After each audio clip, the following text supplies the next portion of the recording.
Genesis chapter 42. When Jacob learned that there was grain for sale in Egypt, he said to his sons, "Why do you look at one another?" And he said, "Behold, I have heard that there is grain for sale in Egypt. Go down and buy grain for us there, that we may live and not die." So 10 of Joseph's brothers went down to buy grain in Egypt. But Jacob did not send Benjamin, Joseph's brother, with his brothers, for he feared that harm might happen to him. Thus the sons of Israel came to buy among the others who came, for the famine was in the land of Canaan. Now Joseph was governor over the land. He was the one who sold to all the people of the land. And Joseph's brothers came and bowed themselves before him with their faces to the ground. Joseph saw his brothers and recognized them, but he treated them like strangers and spoke roughly to them. "Where do you come from?" he said.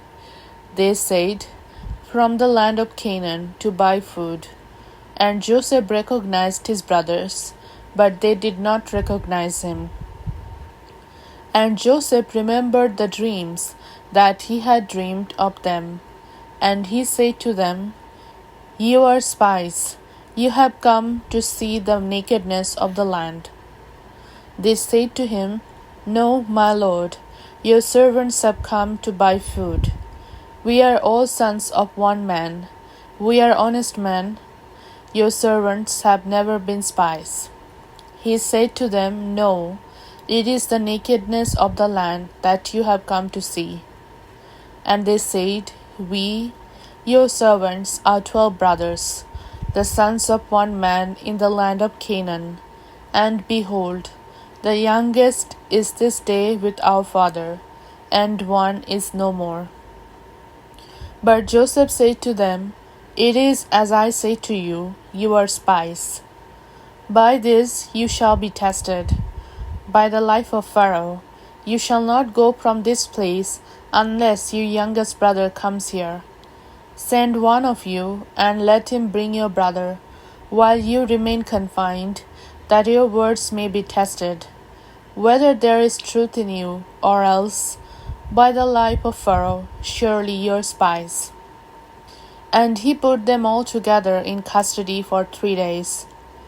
On the 3rd day Joseph said to them, "Do this, and you will live, for I fear God.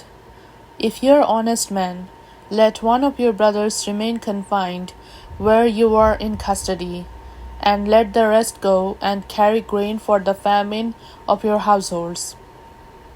And bring your youngest brother to me, so your words will be verified, and you shall not die."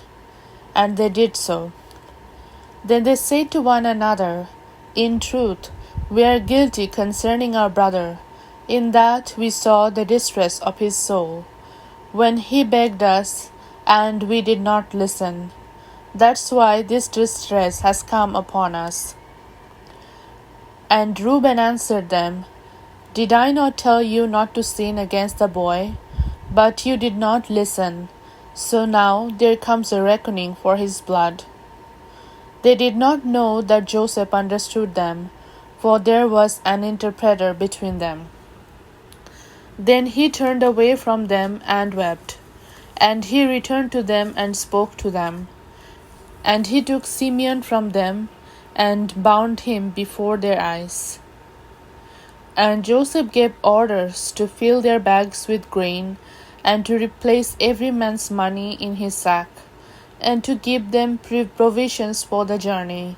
This was done for them. Then they loaded their donkeys with their grain and departed.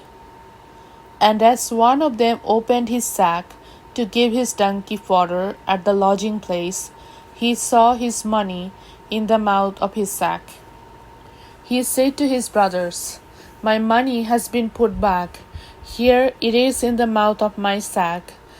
At this their hearts failed them, and they turned trembling to one another, saying, "What is this that God has done to us? When they came to Jacob their father in the land of Canaan, they told him all that had happened to them, saying, "That man, the Lord of the land, spoke roughly to us, and took us to be spies of the land. But we say to him, We are honest men, we have never been spies. We are 12 brothers, sons of our father. One is no more, and the youngest is this day with our father in the land of Canaan." Then the man, the Lord of the land, said to us, "By this I shall know that you are honest men. Leave one of your brothers with me, and take grain for the famine of your households, and go your way. Bring your youngest brother to me, then I shall know that you are not spies, but honest men, and I will deliver your brother to you, and you shall trade in the land." As they emptied their sacks, behold, every man's bundle of money was in his sack. And when they and their father saw their bundles of money, they were afraid. And Jacob their father said to them, "You have bereaved me of my children. Joseph is no more, and Simeon is no more, and now you would take Benjamin. All this has come against me." Then Reuben said to his father, "Kill my 2 sons, if I do not bring him back to you. Put him in my hands, and I will bring him back to you." But he said, "My son shall not go down with you, for his brother is dead, and he is the only one left.